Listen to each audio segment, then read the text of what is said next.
All right, all right, all right, all right. Good morning to you. You. Good morning to you.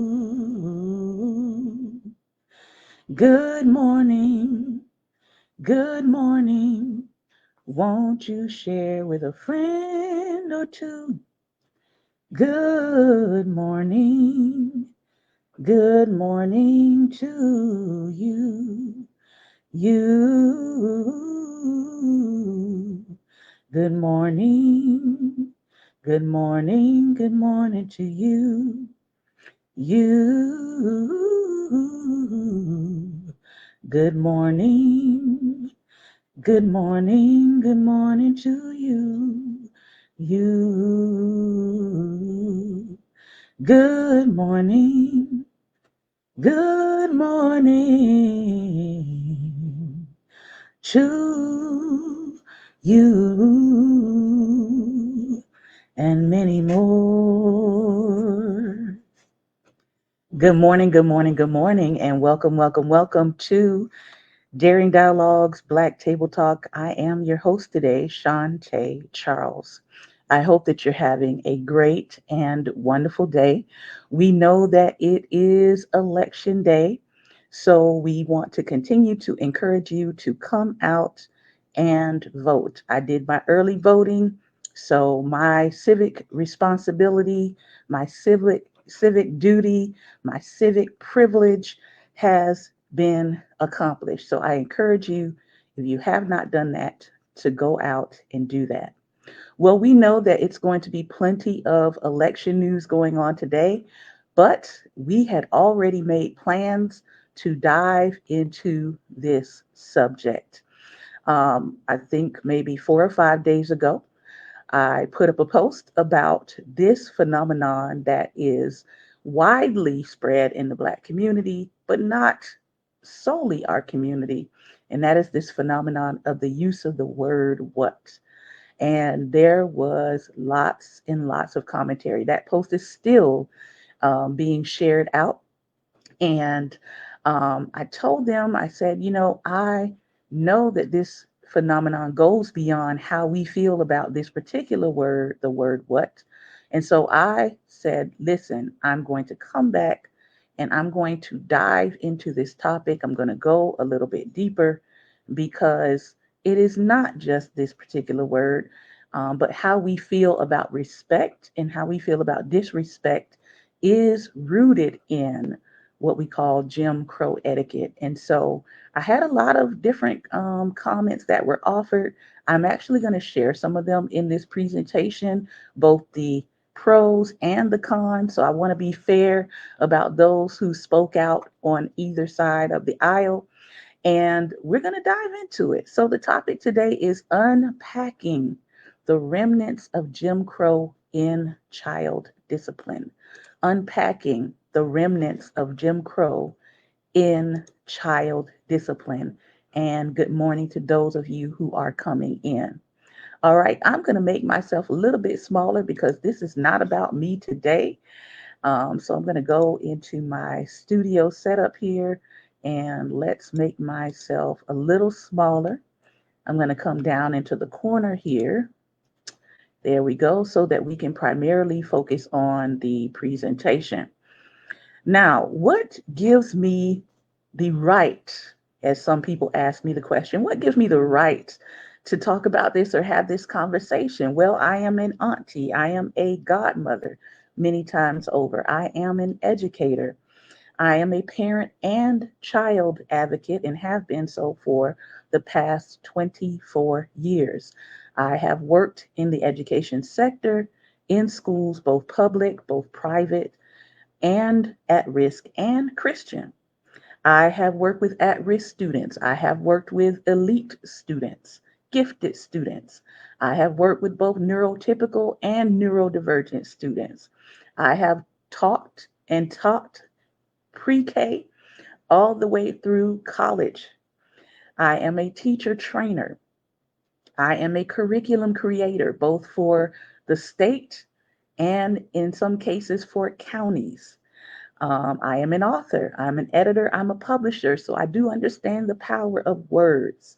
I am a artist, both visually and also in the performing arts. And I'm also a spiritual leader. So I have a strong investment in this topic. Okay. So I want you to at least understand where I am coming from when I do this presentation. And also, if you are interested in requesting access to this presentation after I'm done, you can feel free to email me at the email address right there on the screen. I will put it back on the screen a little bit later. So I am pulling from various resources as I do this presentation. I know some people said they weren't going to be able to make the presentation live, but they would catch the replay, and that is perfectly fine. All right. So a part of the question that came up about this topic, as we began to talk, I realized as I was reading the hundreds of comments, because I did go through every single comment that was made on that post, I realized that no one actually did the homework. No one did what I asked them to do. And that was to ask their elders where this idea came from. Where did this notion come from of using the word what in response to a question? Where did it come from that this was something that was disrespectful? Lots of people commented and said, hey, my parents taught me this, so I'm going to teach my kids, and we'll see some of those comments. But nobody really unpacked why they are teaching this. They talked about tone, they talked about it's more so in how you respond, but nobody really unpacked why this was a problem and why they are teaching it. So the question was, go back and ask your elders who taught you this to say you don't respond to anybody in this manner because it's disrespectful. Ask them, where did they get that idea from? Who gave them this idea? And nobody did that. I did see it as being triggering for a lot of people. There were a lot of people who were triggered by the idea that we would okay this and say that it's okay for people to use what in response to a question. Now, I will be honest with you and I'll be very transparent with you. I am a daughter of the South. I was raised in the South. I come from, my lineage is South Carolina, North Carolina, Georgia, sharecropping. And so I am a daughter of the South. I understand very well what Southern charm and Southern manners is all about. It is a huge thing in the South. And I will tell you just transparently, I still find myself sometimes using the language that we would call Southern charm or Southern manners. So it's not something that you are just going to easily stop doing. If you want to stop doing it, or if you struggle to stop doing it, some of us still say yes, sir, and yes, ma'am, when it's not really necessary. So if you are a daughter or a son of the South, you know all about Southern charm and Southern manners, which is why I want to dive into this topic because some people said, well, it's not that big of a deal. It has nothing to do with Jim Crow. I don't know what you're talking about, lady. So let's dive in. All right, here we go.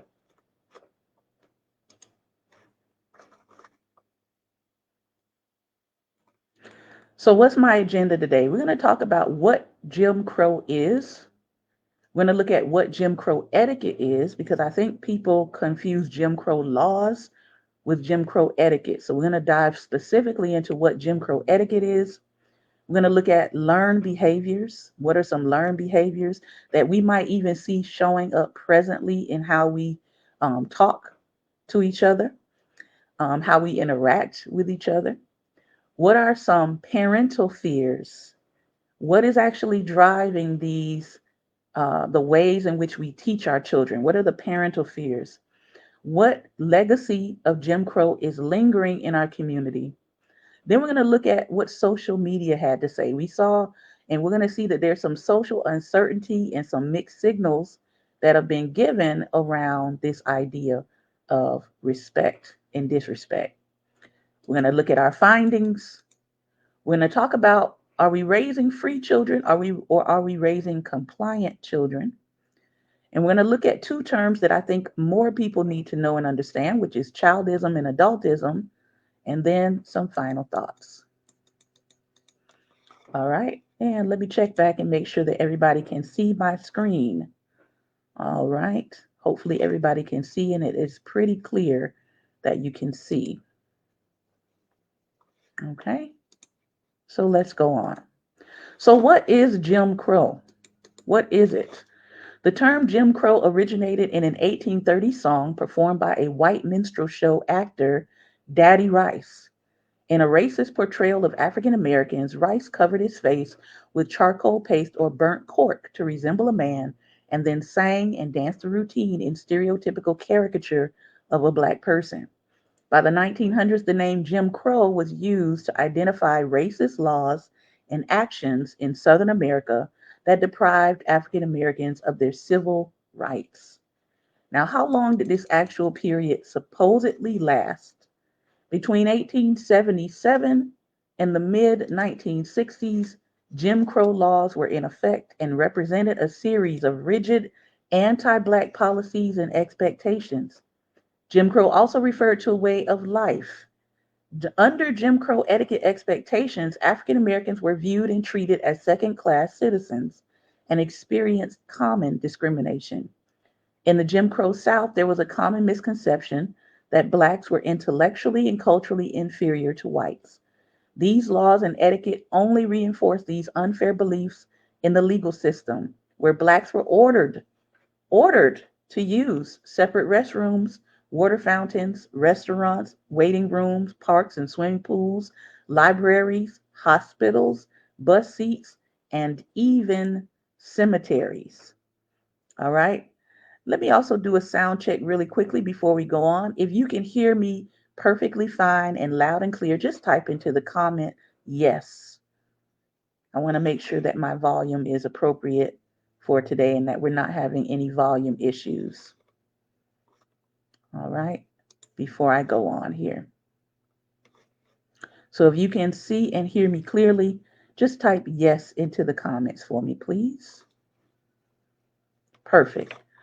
All right, let's continue on. So that's the origin. But what happened to actually facilitate this need for these Jim Crow laws? Well, it started about 1879.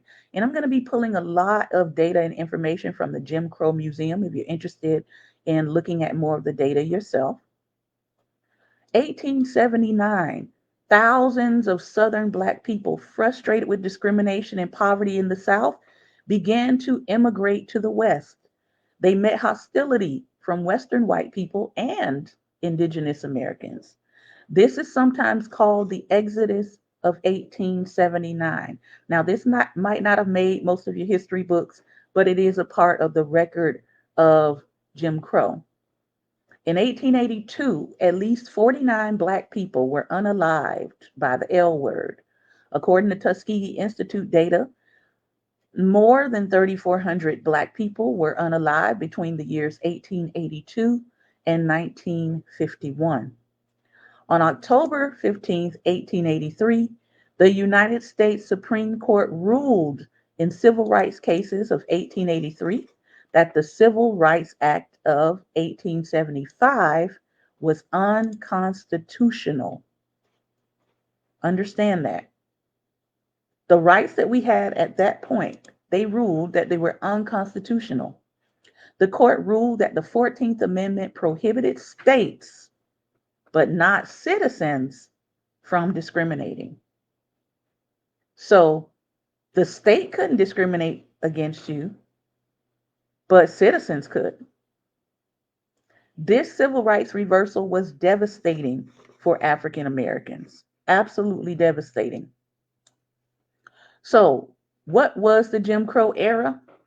It was a very unjust period of history when Black people and other people of color were degraded throughout the South by various laws and etiquette expectations.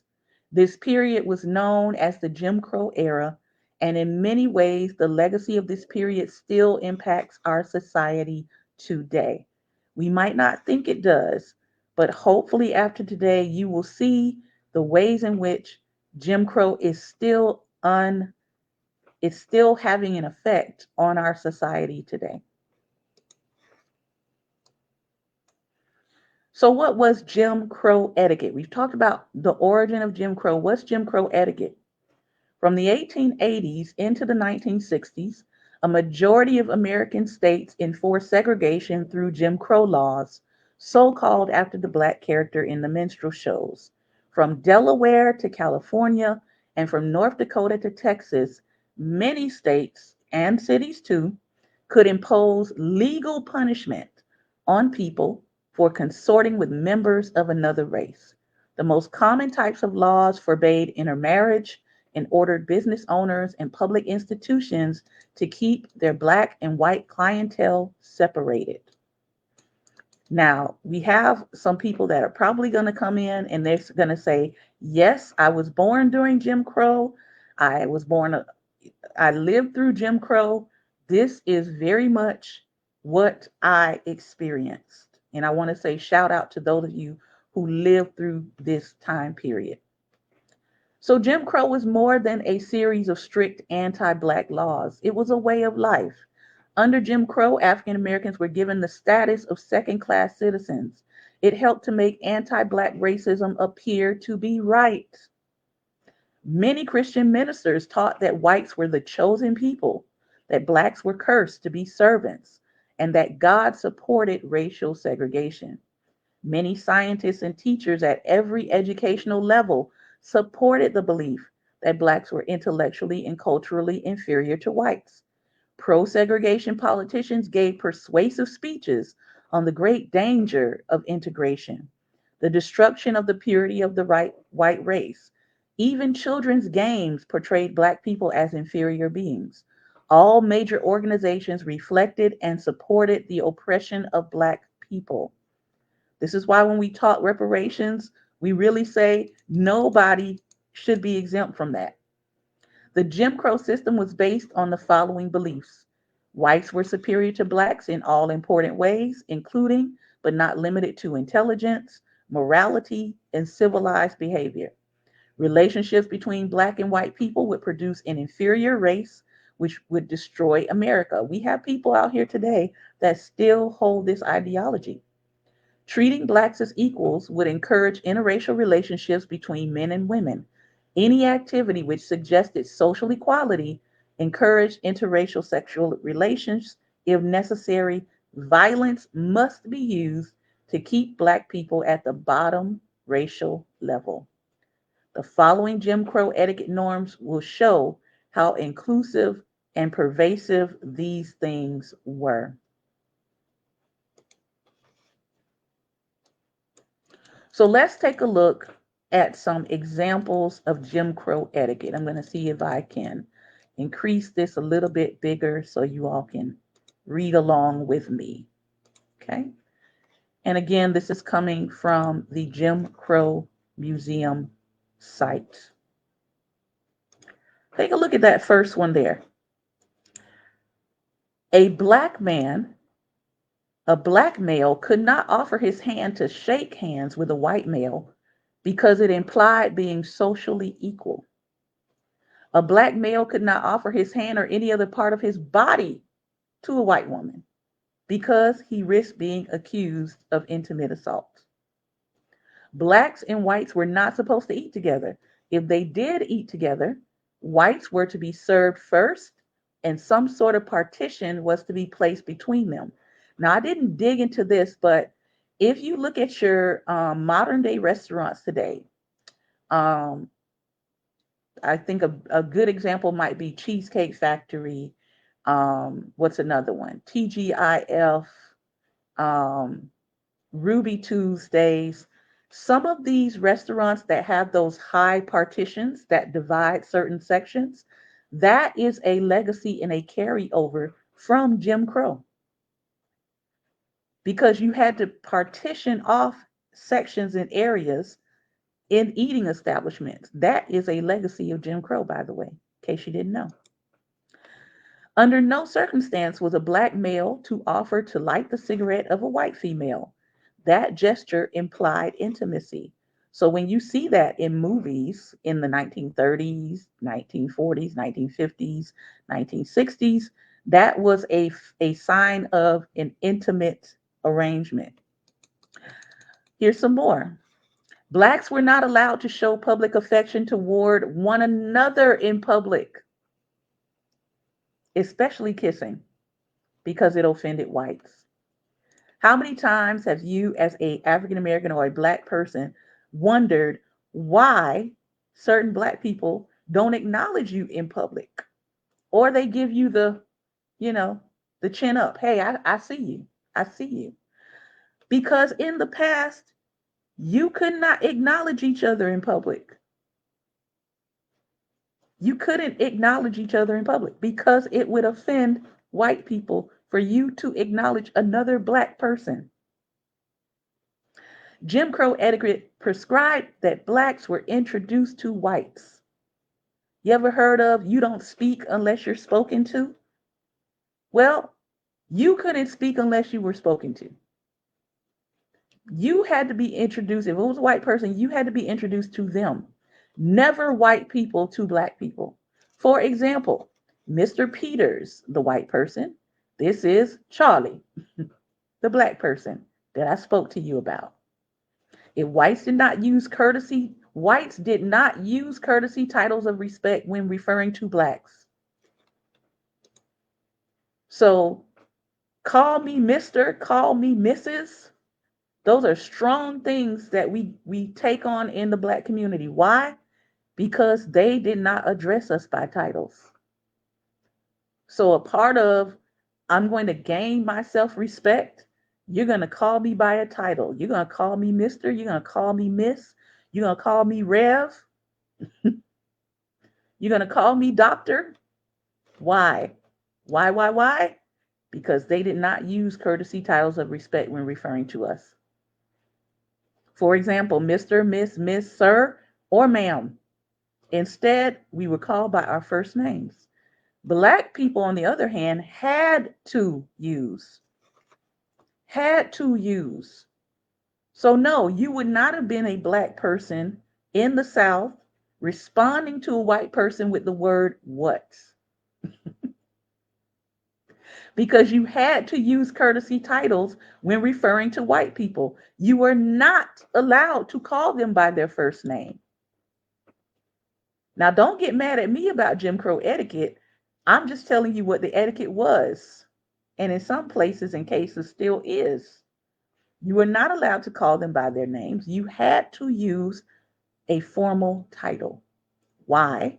Because you were not their equal. You were not their equal. Okay? So when we talk about the attitude around addressing someone or the manner in which people want to be addressed, it very much goes back to Jim Crow etiquette. All right, let's continue. Here are some more etiquette, courtesy rules. How are these things showing up today? We can look at the way that our election news has gone, and we can see Jim Crow etiquette rules still in play even now. Let's look at them. Never assert or even intimate that a white person is lying. How do we get the term alternative facts? We got the alternative facts term because you aren't really supposed to assert or even intimate that a white person is lying, even though lies fly out of their mouth every 5 seconds. Never impute dishonorable intentions to a white person. You must always give them the benefit of the doubt. Never suggest that a white person is from an inferior class. Never lay claim to or overly demonstrate superior knowledge or intelligence. You can't tell me that that is not still part of American society. You get penalized for overly demonstrating superior knowledge or intelligence still to this day. Never curse a white person, never laugh derisively at a white person, never comment upon the appearance of a white female. And for those of you who are just coming in, we are talking Jim Crow etiquette, courtesy, rules. And some of this stuff we still see playing out today. Okay, let us continue because I got a lot to talk about. Learned behavior. Most Southern white Americans who grew up prior to 1954 expected Black Americans to conduct themselves according to well understood rituals of behavior. So I want to pose again to Black parents. Are you teaching your children manners? Are you teaching them respect? Or are you teaching them rituals of behavior? This racial etiquette governed the actions, manners, attitudes, and words of all Black people when in the presence of whites. To violate this racial etiquette placed one's very life and the lives of one's family at risk. Blacks were expected to refer to white males in positions of authority as boss or captain, a title of respect that replaced master or marster used in slave times. Sometimes the white children of one's white employer or a prominent white person might be called massa to show special respect. If a white person was well known, a Black servant or a hired hand or tenant might speak in somewhat intimate terms, addressing the white person as Mr. John or Miss Mary. But that's really as informal as it got. Okay? So we know in the Black community the very real consequences of not offering deference, not making oneself small, not responding in the tone, the manner, and the wording that Jim Crow required could mean life or death. Black adults were expected to and did pass down these social expectations. And they are still lingering within our culture in many ways, and we are still passing down these social expectations. Because again, I ask people to do their homework. Ask your elders why they hold certain views. Not just that they're teaching them, but why are they teaching them? Why did your grandmother teach it to your mother? Why did your mother teach it to you? Why are you teaching it to your child? I want you to ask your elders, why can't we say certain things? And see what their answer is. Okay? All right, let's keep going. All Black men, on the other hand, were called by their first names or referred to as boy, what up, uncle, what up, uncle, and old man, regardless of their age. If the white person did not personally know a Black person, the term Nigger or in fellow might be used. In legal cases and the press, Blacks were often referred to by the word Negro with a first name attached, such as Negro Sam. At other times, the term Jack or some common name was universally used in addressing Black men not known to the white speaker. They would just give you a name. On the Pullman sleeping cars on trains, for example, all the Black porters answered to the name of Boy or simply George, after the first name of George Pullman, who owned and built the Pullman sleeping cars. So even if your name wasn't George, you responded to George after the name of the person who owned the cars, even if that wasn't your name. Whites much preferred to give Blacks honorary titles such as doctor or professor or reverend in order to avoid calling them Mr. The term N word was universally used, while some whites were uncomfortable with it because they knew it was offensive to most Blacks. As a substitute, the word Nigra often appeared in polite society. Black women were addressed as auntie, hey auntie, or girl. Under no circumstances would the title Miss or Mrs. be applied. A holdover from slavery days was the term wench, a term that showed up in legal writings and depositions in the Jim Crow era. Some educated whites referred to black women by the words colored ladies. Okay? So when we talk about what we want to be called as black people, how we are addressed, why people get up in arms and triggered when they're not called Mr., they're not called Miss, they're not called Rev, they're not given a formal title, it stems from Jim Crow. No matter how much you want to disagree, this is historical record. Learn behavior. Sometimes just the word lady was used. White women allowed black servants and acquaintances to call them by their first names, but with the word Miss attached, i.e., Miss Ann, Miss Julie, Miss Scarlett, Miss Molly, Miss Sarah. This practice of addressing blacks by words that denoted disrespect or inferiority reduced the black person to a non person, especially in newspaper accounts.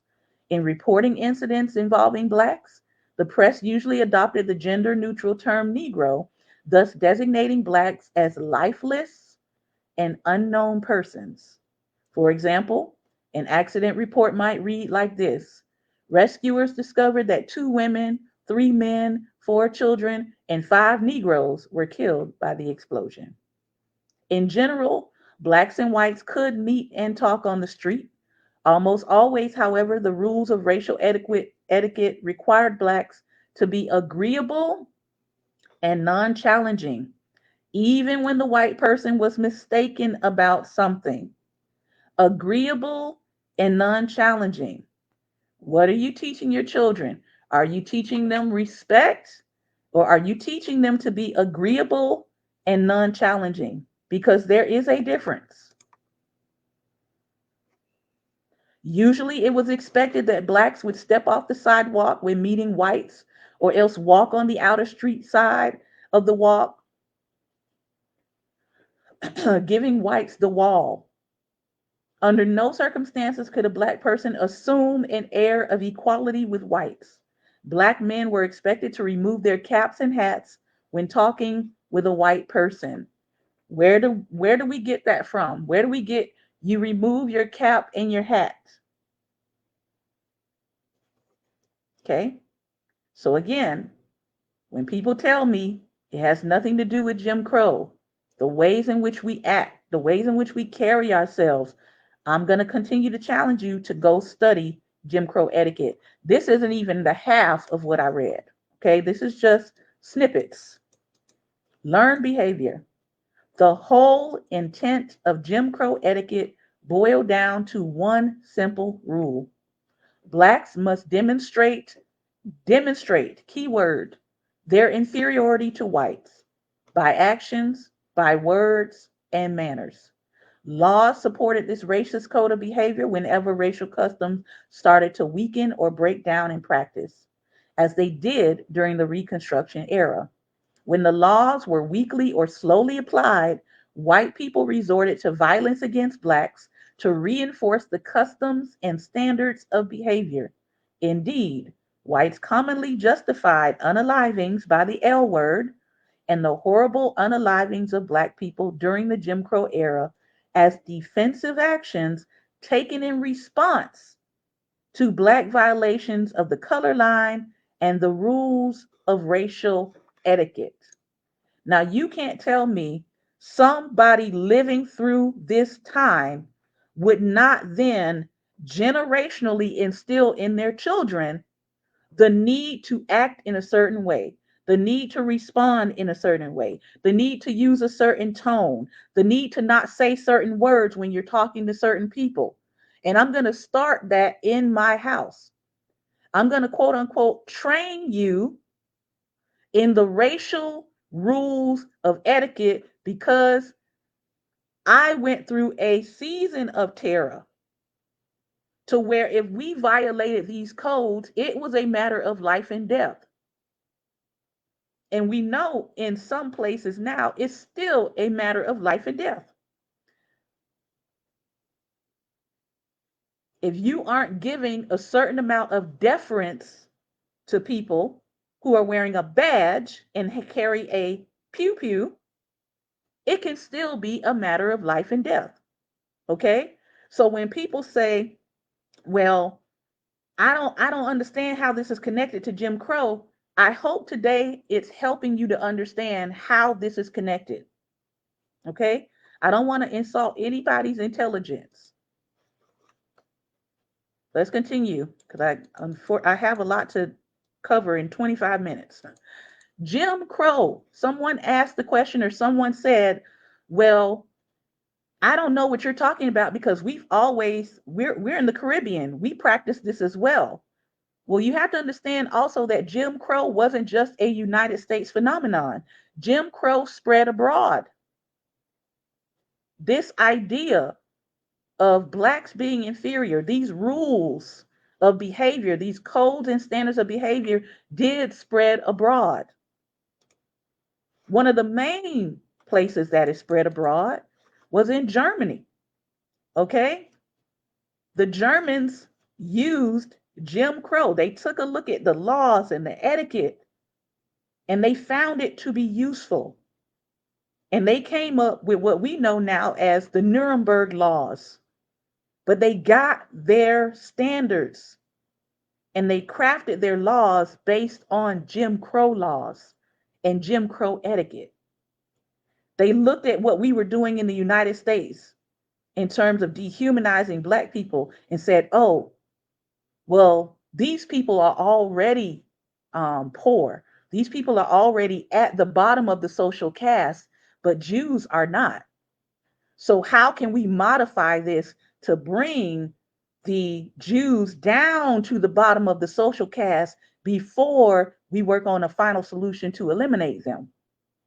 But they utilized Jim Crow. And so, no, it didn't. This attitude didn't just stay in the United States. Okay, I just wanted to point that out. You can dive into it further if you would like. So, what are we really dealing with here when it comes to Black parenting? We're dealing with a true fear. It's a realistic fear. It is the fear of death for non-compliance. I've got to instill in my children early a way to behave, a way to respond to adults, a way to look at adults, a way to talk to adults, because if I don't, it could lead to their death. This comes from an article, New York Times article back in 2013. The article title is "In a Warning Against Spanking, Some Pediatricians See an Attack on Black Families." During slavery and Jim Crow, Black families did not have the luxury of exploring a variety of child rearing strategies.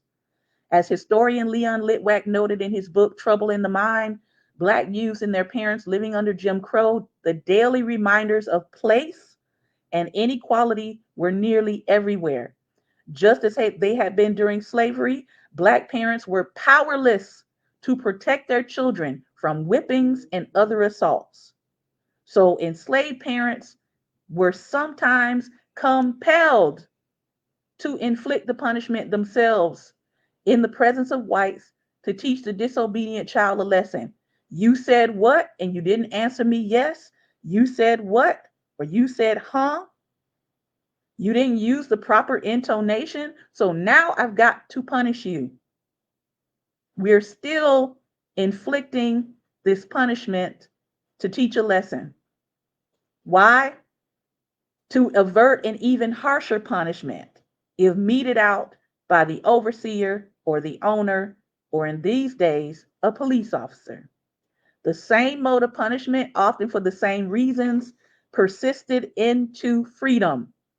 Today, Black parents and professionals still fear trigger happy cops and a criminal justice system waiting with open jaws to ensnare Black bodies.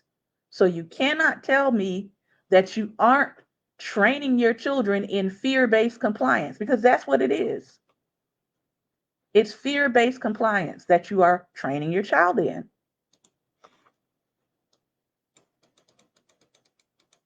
Here are some things that doctors were saying in this article. Listen to what they're saying.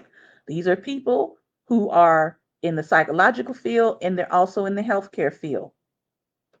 I ascribe to the historical necessity of having a child who will follow your direction, and that cannot be overstated, Dr. Bell said. When my son was a toddler, my husband and I made sure we let him know that we needed his compliance the first time. Dr. Collins Ogle shares the same fear.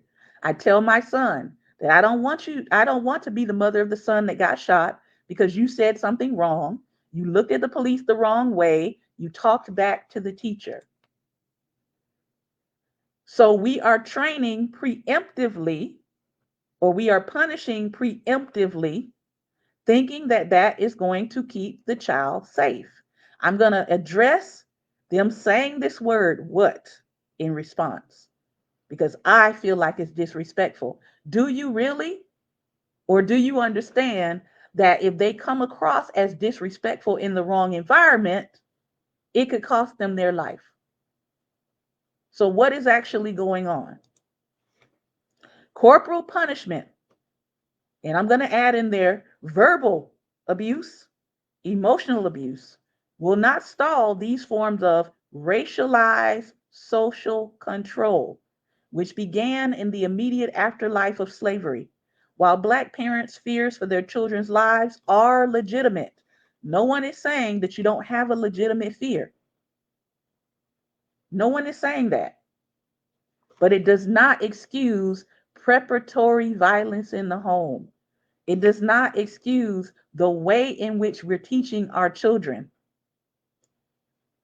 Because I'm going to ask you again, are you teaching them respect or are you teaching them fear-based compliance? Are you teaching them you're going to respect all adults without examining the adults that you're telling them to respect? That's all we're doing today. I'm not trying to convince anybody. I'm just here to teach. I'm not here to convince you. I'm here to help you look at the evidence, look at some facts, study your roots, understand why it is you're doing what you're doing. You can continue to do it, but I want you to understand why you are doing it. The current white supremacist racial order in America fundamentally relies on fear and pain to shape the subjectivities of Black people in childhood. This violence is most visible when enacted by police officers against unarmed Black youth. A less visible yet more pernicious form against Black children is exercised by community proxy, such as Black teachers and parents. Annual government reports reveal that Black children are more likely to be injured or killed by their parents than by police. Black parenting culture has, in many ways, internalized the white supremacist view that corporal punishment is required to instill the discipline necessary to spare Black youth from police violence and incarceration. I no longer have to beat your child in the streets. I no longer have to turn water hoses on Black children because, hey, you're going to do it for me. You're going to instill that harsh, reactive response for me. Why? Because you've been trained.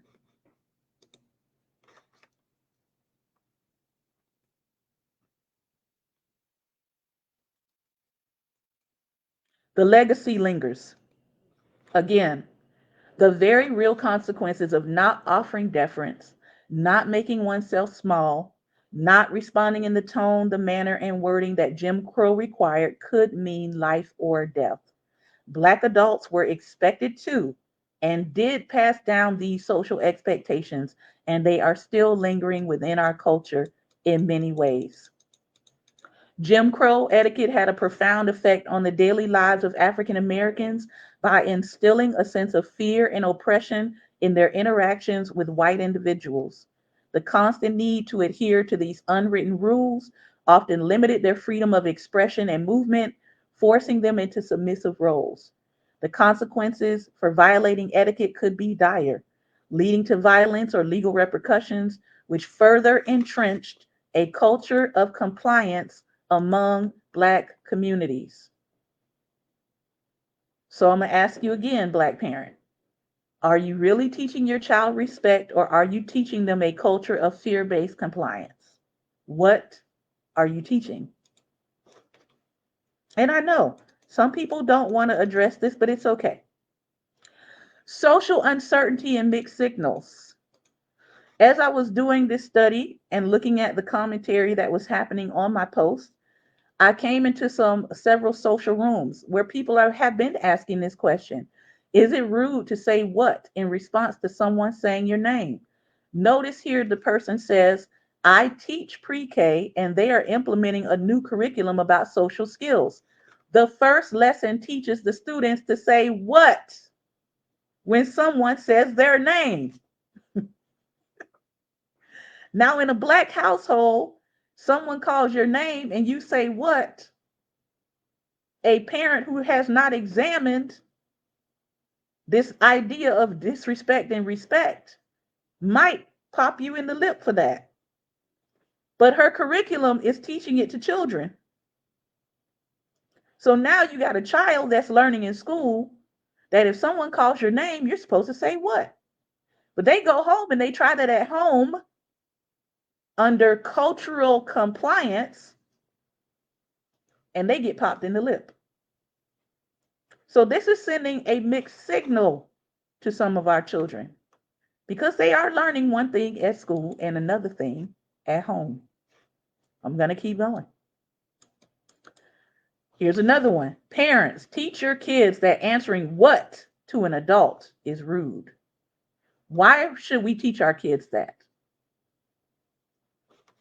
There's no why. They said just teach it. Here's another one. Responding what when called? Is it rude or is it normal? Are you okay with your kids responding what when you call their name? I'm a tutor, after school program teacher. I work with kindergarten to second grade primarily, with interactions with kids up to sixth grade. I always ask that my students say yes to myself and others when they're called, or just go to the person who is calling for them. I was raised to say yes when someone calls for me. But my partner, who's older than I am, who works with much younger children, will say and accept what as an answer when they're called upon or when they call for someone. I can't tell if I'm being a stickler. Is what regarded as a fine response when someone is asking for you? So there is no specific way that this should be done. The question is out there, but there's no specific way. And then of course, let me get to my internet crowd. Let's take a look at some of the things they were saying. Here's one. Yeah, I'll keep my old ways. I'll keep my old ways on this. I don't say what to elders. My kid is not saying it to me either. Neither are my grands. No reason why though. My children will never answer me what? Are you kidding me? No reason why. I totally disagree. A child should not think that it's acceptable to respond to an adult by saying what? Are you kidding me? Ah, Jim Crow. That's like a calling an adult by their first name. Not happening. People don't realize they're responding in the essence of Jim Crow. I'm not going to read them all because I'm running out of time here. All right, here's some more. This is the other side of the coin. I am white. I never knew what was disrespectful in the Black culture. I wish I had known sooner because as a former teacher, I am certain I used it along with pardon for every student when I didn't hear what they asked. One of my favorite comments here, what is an attempt to understand? That's all it is. Children are trying to learn. As Black adults, we do need to stop sacrificing them to compensate ourselves for the lack of respect we feel we get in the world. Time for us to grow up and let the children live and grow and thrive. Church and school pipeline is where we're manipulated and indoctrinated. It must be exhausting for some parents having to deprogram their children. Jim Crow and settler colonialism. Going to hit a few more and then we're going to continue. Somebody said it. Yes. If you remove the inherited negative connotations, what are you really mad at? Because it is literally left over from how black people had to speak to white people back in the day. So we just accepted it as basic respect when it never was. Also, children do not owe you politeness or etiquette, full stop. This goes double for black, indigenous, persons of color children.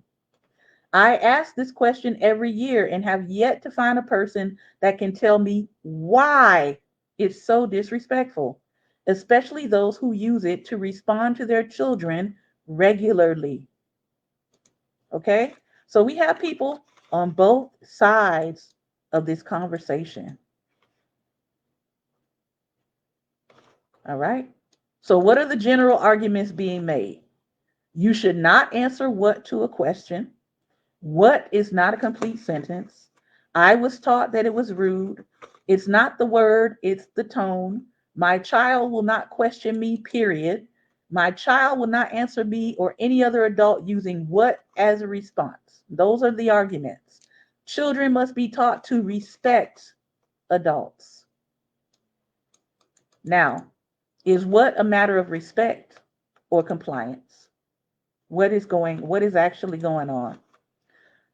When a black child says what to their parents, it usually indicates either confusion, a need for clarification, or a request for further explanation about something that was said or done, just like any child would. Race doesn't inherently change the meaning of the simple word, but if Jim Crow is your backdrop for how you are responding and teaching respect in this world, it might actually shape the meaning of the word for you. Important things to consider. Context matters. Depending on the situation, the child might genuinely be confused. If they're a teenager, they might be trying to be cheeky with you or test boundaries. But how do we respond? Clarify.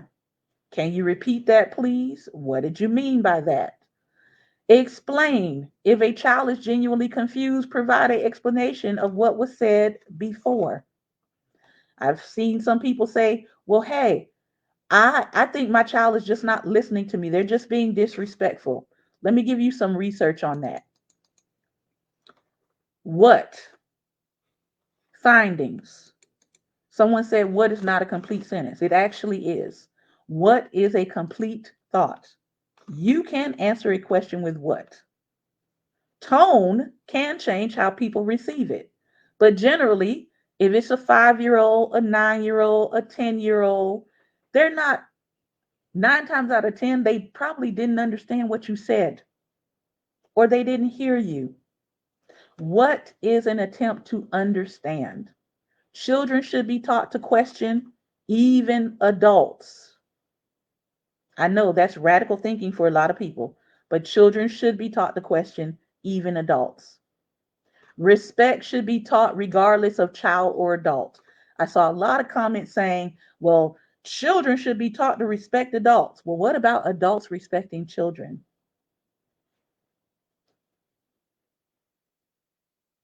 We want respect from children. We want to model, we want children to have respect and show respect, but oftentimes we don't model it. And we especially don't model it to children. So we're asking something from them that we're not modeling ourselves a lot of the time. Findings. My child they just can't get it through their head. They're 2 years old, 5 years old, 9 years old, 10 years old, 17. And I tell them not to use what? And I keep having to tell them. According to research and common parenting wisdom, a child typically needs to hear something between 5 and 7 times before they can effectively apply it, as repetition is crucial for learning and transitioning information from short term to long term memory. That means Ladies and gentlemen, parents, guardians, teachers, administrators, they might not get it the first time, or the second, or the third. So if you don't have that kind of patience, I'm going to ask why? Why are you in the field? But anyway, a child needs to hear something between 5 to 7 times. Okay? A child responding to a question with what is developmentally normal. Verbal or physical punishment should not be your first response to the use of this word by children. Teaching should be your first response, not violence. So, preparatory violence, verbal, emotional, or physical. As you are laying down the rules, this is what I want you to think about.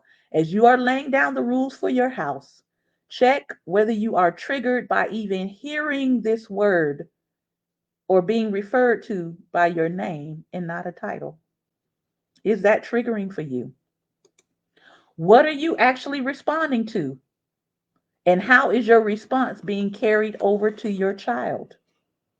Were you not allowed to say it, so you feel that you must carry on this idea? Was it explained to you as a form of respect, or was it preparatory violence, a harsh training to get you ready for the real world? Were you smacked in the lips because you said what when your parent questioned you? Did you learn that that's not how you're why you're supposed that's in other words, was violence enacted upon you when you said it? And you learned by violence that you don't say that. You don't respond that way. You don't say what. Because if you say what, there's going to be violence inflicted upon you. Again, are you teaching respect or are you teaching fear based compliance? Compliance or autonomy. Every day, in many ways, children receive the message that they are less important, less deserving of respect, because you must give it to the adults, unequal and inferior, whether we mean to send that message to them or not. It is so ingrained in our society, the majority of us don't even recognize when we are, in fact, doing it to our own children. Children are less developed and less mature than adults, making them naturally dependent. But being dependent does not equate to being subordinate. Just as you shouldn't treat a disabled adult who depends on your care with less respect, the same is true for children. Having a responsibility to guide and care for children does not equate to ownership over them. Uh-oh. I see a lot of parents that commented, I'm going to do with my child as I please. Are you? Because then that means they're your property. They're not a fellow human being. They're property.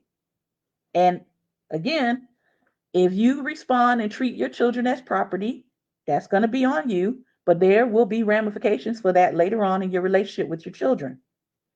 Children are people in their own right, with their own minds and bodies, deserving equality and freedom of expression and to not be physically harmed. All people deserve respect, the right to have their opinion heard, and a say in the decisions that affect them. No one deserves to be shamed, coerced, or otherwise manipulated into doing things to meet others' needs. Everyone deserves to be treated respectfully and equally. No one is the property of another person to do with what they like. It is possible to parent so that children grow into admirable, competent, respectful adults without control, punishment, or diminished freedom. Respectful parenting is not permissive parenting, and it does not mean giving total control to children. It means that we are equal and everyone's voice is heard. If you have a relationship with your children that is not based on coercion and control, if you could have that, then why wouldn't you? Why wouldn't you? So many adults right now want nothing to do with their parents because their entire relationship with their parents was based on coercion, manipulation, and control. So when they get to be adults, they cut off those relationships. Why? Because you can no longer control me. You can no longer coerce me. You can no longer manipulate me. I don't have to be here. I can say sayonara. So think about what kind of relationship you want to have with your child. Are you teaching compliance or autonomy? And why do I say this? This is important because if you're teaching your child compliance, when are you ever teaching them about the need to be free? When are you ever teaching them about how to resist tyranny? If all you've ingrained in them is compliance, compliance, compliance, do what the adult tells you to do. If it's an adult, respect them. Well, what if they come across an adult that they shouldn't be listening to? That's abusive. That's harmful. That's trying to guide them in something that is not right. And the only thing you've instilled in them is fear based compliance. How do your young teenagers fall into abusive relationships? Fear based compliance. That's how. You didn't distinguish. You just said you must respect all adults. No questions asked. Do what they tell you to do. Respond in this way. You think you're teaching respect, but you're actually teaching fear based compliance. And I know I'm over time. So I'm going to skip a couple parts here. Jim Crow taught fear based compliance. Autonomy was rebellion under Jim Crow. If you've heard any of these, I want you to think about what are you teaching? Fall in line. Do as you're told. Be seen, not heard. Don't speak unless spoken to. Fear-based compliance. I love y'all, but it's fear-based compliance. Two words I want to leave you with: cultural adultism and childism. What is cultural adultism? It is the shared attitudes, including beliefs and customs, promoting the assumption that adults are superior to anyone who is not identified as an adult simply because of their age, i.e., children ought to stay in a child's place. You don't have as many rights as I do because you're a child and I'm an adult. That, my friend, is adultism. Childism, prejudice against children on the ground of a belief that they are property and can or should be controlled, enslaved, or removed to serve adult needs. It's my child. I'll do what I want to do with them. It's my child. I can do what I want to do. Childism. Ways that it shows up: objecting to any show of autonomy by that child, applying behavior modification techniques in the form of punishment and reward, valuing quiet obedience, children are to be seen and not heard, and conformity above individuality and freedom, tolerating physical punishment and patting ourselves on the back for being quote unquote good disciplinarians. In closing, and I'm going to blow this up just a little bit, where are you on the childism scale? This is the anti-childism scale, but where are you? Are you the dominator? Do you believe children must be controlled by adults and must be respectful of adult authority, granting only minimal rights to children? Are you the inquirer? You question the power dynamic, but you're open to discussion. Are you the convert? Do you accept that children face discrimination at the hands of adults? Are you the critic? Do you regard children as deserving of protection from discrimination? Are you the embracer? Do you recognize children as equals in humanity and choose inclusion of them whenever possible? I'm an embracer. My first responsibility is always going to be advocating for the child, and that is what I'm doing today. You don't have to like it, but that's what I'm doing. All right? Final thoughts. We must reflect on where our social customs find their roots. Are we reinforcing fear-based compliance? Are we prepping our children for subordination and inferior treatment wherever they go? When they leave your house, are they going to be able to stand up for themselves? Or have you indoctrinated them in fear based compliance? That when someone who is an adult is actually doing something wrong to them, they can't stand up for themselves. They don't know how to say no. They don't know how to express that something that's happening to them is not right. Because in your house, what you say goes, how you treat them goes, you do to them whatever you want to do, and they have no rights and they have no voice. And then they go out into the world raised under fear based compliance, and they don't know how to speak up for themselves. Are we making a way for them to express autonomy and preparing them to resist tyranny or to cave into it? What are we doing?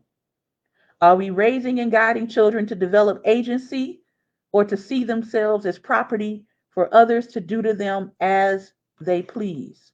How does a child find themselves in human trafficking? Fear based compliance. Lastly, it is impossible to raise a free child through Jim Crow etiquette. Again, I'm not here to convince you, I'm just here to teach you. I hope you have enjoyed this segment or at least been enlightened. Please share this video with others who want to know why they might want to examine how they respond to what when a child is being asked a question. Thank you again for your time and attention. If you would like to reach out to request a copy of this presentation, you can take down the email address, thedaringdialogues@gmail.com. There is a small fee for the presentation.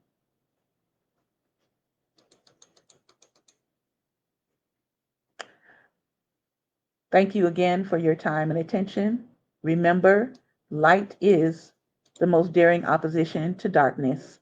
Continue to go out and be light. Take care, be well, and be light.